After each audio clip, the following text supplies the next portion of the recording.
नमस्कार दोस्तों, एक नई लर्निंग के साथ हाजिर हूँ और आज के इस बिजनेस फाइनेंस लर्निंग में जिस कंपनी को लेकर के चर्चा करेंगे वो तो दूर की बात है, लेकिन पहले हम मार्केट से कुछ ऐसी कंपनी सर्च करके लाए, फिल्टर करके लाए जिसमें कुछ कंडीशन बेस हमने यूज किया।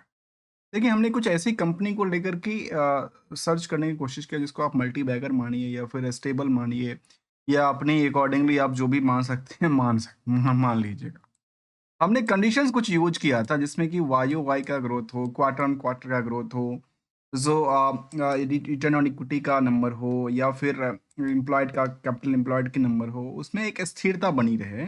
और साथ में यदि प्राइस की भी बात किया जाए इंटरेस्टिंग प्राइस टू अर्निंग को लेकर के उसमें ज़्यादा रेश का नहीं घोरा होना, मतलब घोरा जो है वो ज़्यादा रेश का हो, पर जो महँगा ना हो। आज के टाइम में बुक वैल्यू यदि हम मार्केट कैप की बात करें भी तो वही 500 करोड़ के आसपास होना चाहिए। कम पाले में थोड़ा-सा दिक्कतों का सामना करना पड़ सकता है। उस तरह की चीज़ों को क्या कहते हैं हम लोग? पेनिक कहते हैं और इस तरह की। एक सरकार की कंपनी है और सरकार की कंपनी है जो कहती है इंडियाज़ लार्जेस्ट आयरन ओकेस प्रोड्यूसर्स हैं। जहाँ पे कंपनी सरकार की है और इसमें आयरन का जो काम है माइनिंग का उसमें कंपनी का कामकाज है। अलग-अलग प्रेस रिलीज़ और बाकी सारा चीज़ चलती रही है। इसका रिसेंटली की बात किया जाए तो अपने इसने अभी आज की बात मैं इसको अभी लेके आऊँ तो ये इन्होंने कहा कि एक अपडेट दिया है। अपडेट क्या है? प्रेस रिलीज़ उन्होंने अपडेट किया है 6 मार्च 2025 को लेकर के कहा था कि इनका 20 मार्च 25 को हैदराबाद में कहते हैं कि Union of NMDCs has the withdrawal the therefore the जो कि protection of the was initiated started on the 6 मार्च को एक हुआ था जिसमें लॉकडाउन सॉरी जिसमें एक लॉकआउट हुआ था जिसमें क्लोज किया गया था इनकी प्रोसीजर को, जो उनके वर्क फोर्स के द्वारा और लेबर के द्वारा। ये एक कॉमन सी चीज़ें हैं जिसको लेकर कई बार चीज़ें चलती रहती है और इसको हमने एक झलक समझने की कोशिश किया। तो इसमें एग्जैक्टली कहा जाए तो स्ट्राइक चल रहा था इस कंपनी में कुछ डिसबर्समेंट वेंसेस को लेकर के। फिलहाल उसमें ज़्यादा नहीं जाते हैं, इसमें इससे अब हलचल क्या होगा, क्या इम्पैक्ट करेगा, उनसे क्या-क्या बेनिफिट मिलेगा, वो तुम आगे चर्चा करेंगे। अब देखिए, सबसे पहली चर्चा ये है कि हम इस कंपनी को जब सर्च करके लेके आए तो पीयर्स के मुकाबले कंपेयर करने की कोशिश करते हैं। जिसमें दिग्गज कंपनी कोल इंडियाज़ हों, वेदांताज़ हो या फिर लियोन्स मेटल्स हों, एनएमडीसीज़ हों, क्यूसेल्स हो, एनएमडीसी जीएमडीसी जैसी कंपनी भी शामिल है।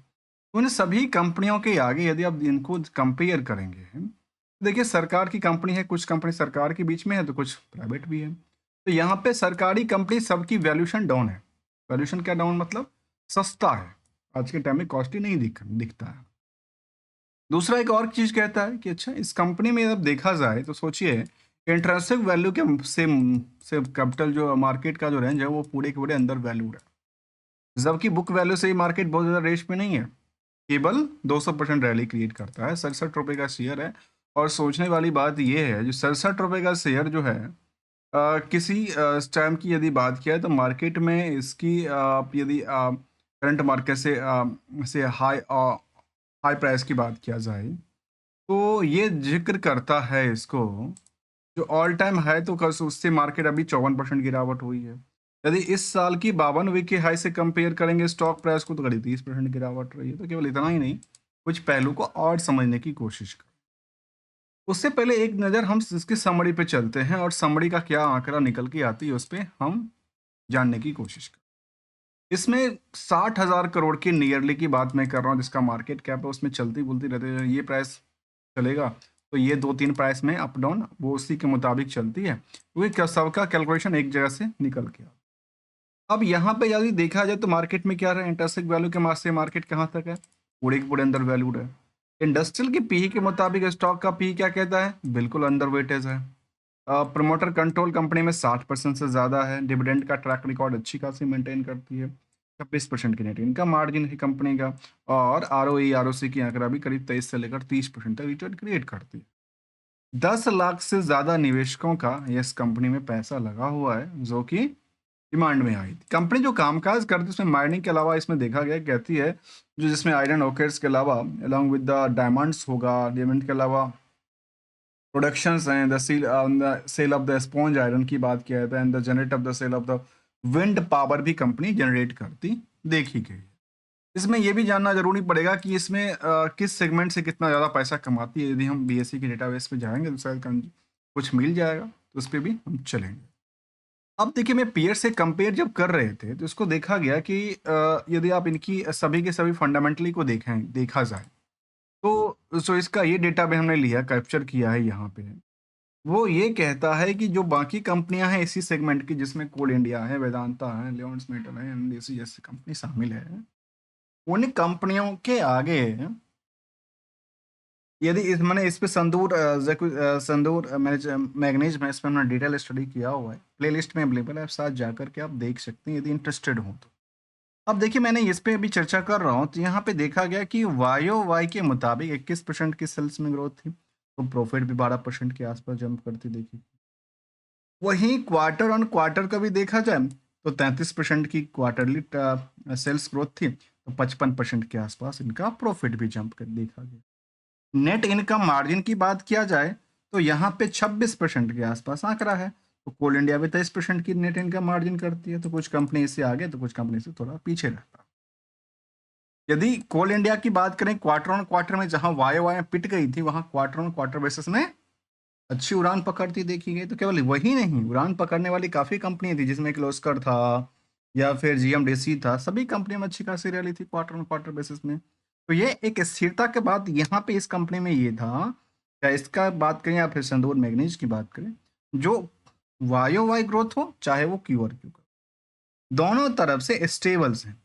इसमें एक कंपनी और है जिसका नाम है जीएमडीसी, इसमें भी स्टेबिलिटी की बात कहती है। तो इसका सेगमेंट वाइज जानना जरूरी है कि आखिर इस सेगमेंट वाइज में क्या कमाती है, किस सेगमेंट से सबसे ज्यादा इनके पास पैसे आते हैं। इस कंपनी की चर्चा करें तो शायद हम सेगमेंट वाइज के लिए चलते हैं बीएसई पे, और बीएसई पे हमने कैप्चर किया तो समझ में आया कि जो रिसेंटली इसका 31 दिसंबर तक का अपडेट था, उसमें सबसे ज़्यादा यदि कंपनी के पास रिवेन्यू है आ रही है, सेगमेंट वाइज की बात हो तो आयरन ऑकर से बात है। दूसरा इज द पीलेट्स हैं, अदर मिनरल जो प्रोडक्ट हैं जिसमें डील करती है। विंड एनर्जी और बाकी सब चीज़ों को लेकर ऐसा कोई नंबर ही जिक्र नहीं करता है, तो इसमें अदर मिनरल के अंदर और सर्विसेज के अंदर की बात कहती है। टोटल इंटरेस्ट की पार्ट काफ़ी ज़्यादा रहा, 600 मिलियन की बात रखती है, और उसको उन्होंने दर्ज किया है। ये हमने थोड़ा सा पार्ट इसको समझने की कोशिश किया, अर्थात सेगमेंट वाइज में कौन से कितनी कमाती कंपनियां कमा रही। यदि उसकी उस अकॉर्डिंगली देखा जाए, कह सकते हैं कि एक रेगुलर इनकम के तौर पे इस कंपनी को देखें, जिसको हम डिविडेंड की बात कहते हैं, डिविडेंड के नंबर कहते हैं, उसके मुताबिक तो अच्छा रहा है, क्योंकि इसमें कंपनी 2024 में बोनस भी दिया था, और 25 की बात करूँ तो 21 मार्च अर्थात आज की बात करूँ तो आज ही इसका डिविडेंड का पार्ट भी 2 रुपया 30 पैसा मिलेगा।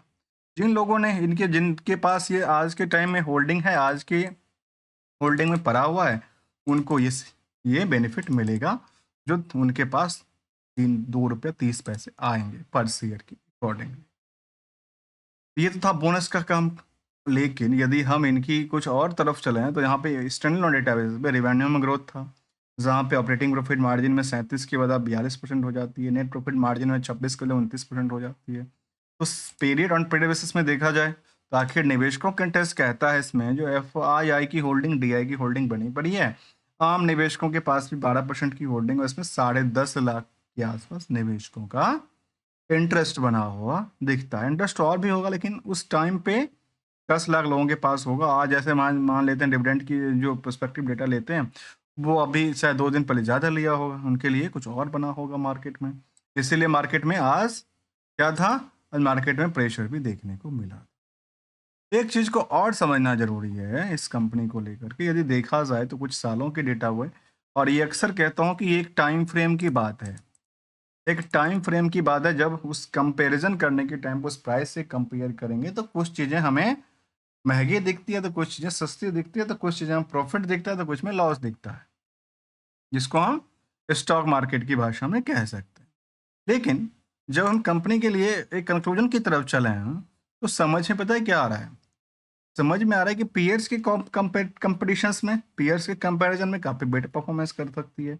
आने वाले समय इसके फ्यूचरिस्टिक की बात शामिल कर दी, क्योंकि एनालिसिस पार्ट में रिस्क बिल्कुल नहीं के आसपास है। रिस्क एक्सपेक्टेशन का जो अवार्ड का जो एक्सपेक्टेशन है काफ़ी तेज है, और यहाँ पे पिछले कुछ दिनों से लगातार जो गिरावट थी, आजकल मार्केट जो है वो नियर अबाउट, जब मुझे लगता है कि ये जो एवरेज प्राइस है ना डे मार्क के आसपास की, वहाँ जैसे ये बाउंस बैक क्रिएट किया, तो शायद जो निवेशकों का इंटरेस्ट होता है वो वहाँ से बुल हो जाता है कि शायद अभी यहाँ से बहुत ज़्यादा डिमांड हो सकती है। क्योंकि हम लोग ये करते हैं कि जैसे कोई खिलाड़ी क्रिकेट मैच में 99 के आसपास बना हो, 90% 90 के आसपास बना हो, तो हम उम्मीद करते हैं शायद 100 बनाएगा, और जैसे 100 बना ले तो उम्मीद करते हैं 200 बनाएगा। तो यही एक्सपेक्टेशंस होती है, इसको मद्देनजर रखते हुए एक चीज़ को हमेशा जानना चाहिए दोस्तों, उसको कहते हैं हम लोग गोल्डन रूल।